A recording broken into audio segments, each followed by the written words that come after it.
सवाल की एक बात यह है कि ये जो विशेषज्ञ अब ईरान की मोज़ैक रणनीति की बात कर रहे हैं, वो रणनीति आखिर है क्या? क्या ईरान ने अमेरिका को अपने मोज़ैक के मकड़ जाल में फंसा लिया है? सबके मन में युद्ध को लेकर जो सबसे बड़ा सवाल है वो ये कि ईरान कब तक लड़ता रह सकता है। और पहले ही दिन जब अमेरिका और इजरायल ने ईरान की टॉप लीडरशिप को खत्म कर दिया था, तो ईरान लड़ कैसे रहा है? पहले ही दिन जब सुप्रीम लीडर को ही मार दिया गया था ईरान के, तो ईरान में कमान किसी ने इतनी जल्दी कैसे संभाल ली? और अगर आईआरजीसी की सेना सीधा सुप्रीम लीडर की कमांड पर चलती है, तो आयतुल्लाह खामनेई के मारे जाने के बाद सेना कैसे लड़ती रही? तो उसका जवाब यह है कि ईरान इसके लिए पहले से ही तैयार था। विशेषज्ञ बता रहे हैं कि ईरान इस तरह की जंग के लिए आज से नहीं, बरसों पहले से तैयारी करके बैठा था और उसने इसके लिए यह मोज़ैक रणनीति बना रखी थी, जो अब अमेरिका को छकाएगी और थकाएगी। तो क्या है यह मोज़ैक रणनीति, और क्या अमेरिका इसके लिए तैयार नहीं था? तो बताया जा रहा है कि 2003 में जब अमेरिका ने ईरान के पड़ोसी इराक पर हमला किया था और सद्दाम हुसैन को पकड़ लिया था, तो दुनिया ने देखा कि एकदम से इराक की सारी व्यवस्था ही चरमरा गई थी। सद्दाम हुसैन ने पूरा कमांड स्ट्रक्चर बनाया हुआ था, पूरी सरकार उनके कब्जे में थी, पूरा प्रशासन उनके कब्जे में था। लेकिन अमेरिकी सेना आई और सद्दाम को पकड़कर सब एक झटके में उखाड़ फेंका। दुनिया ने देखा और ईरान ने भी देखा। ईरान को उसी वक्त समझ में आ गया था कि अगर अमेरिका ने उसके यहां भी हमला करने की सोची तो उसका भी यही हाल हो सकता है। और शायद अमेरिका ने इस बार सोचा भी यही था। इजराइल ने पूरे कॉन्फिडेंस से बताया कि उन्होंने कई साल से खामनेई की जासूसी कर रखी है और खामनेई एक जगह मीटिंग करने आने वाले हैं, तो अमेरिका ने उसके साथ मिलकर हमला कर दिया। शायद आकलन यह था कि खामनेई को मार गिराने के बाद पूरा सिस्टम ढह जाएगा और आयतुल्लाह शासन का खेल खत्म हो जाएगा। लेकिन अब तो उसको काफी दिन हो गए, खेल तो खत्म नहीं हुआ, बल्कि वहां के विशेषज्ञ तो कह रहे हैं कि खेल तो अब शुरू हुआ है। ट्रंप कह रहे हैं कि बस कुछ टाइम में युद्ध खत्म होने वाला है, जबकि ईरान सीना ठोक कर कह रहा है कि युद्ध शुरू भले ही अमेरिका ने किया हो, लेकिन खत्म तभी होगा जब ईरान चाहेगा। तो एक्सपर्ट बता रहे हैं कि ईरान ने सद्दाम हुसैन के इराक में जो 23 साल पहले अमेरिका ने किया था, उससे सबक लेकर अपना पूरा कमांड स्ट्रक्चर ही चेंज कर दिया था। ईरान ने तभी अंदाजा लगा लिया था कि अगर उसकी सेना भी सद्दाम की तरह एक सेंट्रल कमांड के अंडर रहेगी तो अमेरिका उसे आसानी से खत्म कर सकता है। तो ईरान की आईआरजीसी सेना के एक कमांडर थे मोहम्मद जाफरी। कहते हैं 2005 में उन्होंने ही सेना का ढांचा पूरी तरह बदल देने की रणनीति लागू कर दी थी। इसी खतरे को देखते हुए दुनिया भर में किसी देश की सेना एक सेंट्रल कमांड से चलती है। हर देश की सेना टॉप पर एक सुप्रीम कमांडर होता है या सेनाध्यक्ष होता है, उसकी कमान होती है और वहीं से ऑर्डर जारी होते हैं और टॉप के जनरल सेना की रणनीति बनाते हैं। लेकिन अगर सारे टॉप के जनरल ही मार दिए जाएं एक झटके में, या सुप्रीम कमांडर ही मार दिया जाए, तो सेना एक तरह से खत्म ही हो जाती है। जैसे शतरंज में भी तो यही होता है कि राजा खत्म तो शह और मात हो जाती है। यही अमेरिका की रणनीति रहती है कि टॉप के आदमी को खत्म कर दो और शह और मात। तो मोहम्मद जाफरी ने बोला कि कमांड स्ट्रक्चर ही बदल दो, मोज़ैक कमांड स्ट्रक्चर बना दो। मोज़ैक आपने शब्द सुना हो शायद। मोज़ैक पेंटिंग होती है, छोटे छोटे टुकड़ों को जोड़कर एक बड़ा सा चित्र बना दिया जाता है। बड़ी बड़ी बिल्डिंगों पर आपने देखा हो शायद। या छोटी छोटी टाइलें होती हैं, छोटे छोटे टुकड़ों की टाइलें, उनको जोड़कर कोई कलाकृति बनाई जाती है, या छोटे छोटे फोटो जोड़कर एक बड़ी तस्वीर बना दी जाती है, उसको मोज़ैक कहते हैं। तो मोहम्मद जाफरी ने बोला कि आईआरजीसी की सेना भले ही एक हो, लेकिन कमांड एक क्यों हो? मतलब छोटी छोटी टुकड़ियां अपने आप में अलग सेनाएं क्यों ना हो, और सब जोड़कर फिर एक सेना बन जाए।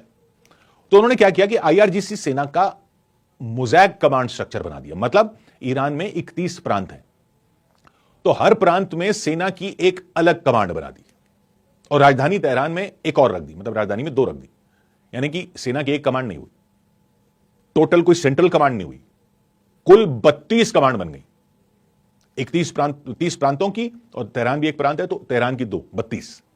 यानी एक तरह से एक सेना की 32 सेनाएं बना दी, क्योंकि हर कमांड एक अलग यूनिट की तरह काम करती है, एक अलग सेना की तरह काम करती है। हर प्रांत की सेना के अपने कमांडर हैं, हर कमांड के अपने अलग हथियार हैं, हर कमांड की अपनी अलग इंटेलिजेंस है, हर कमांड के अपने अलग अधिकारी हैं, अपनी अलग चेन ऑफ कमांड है।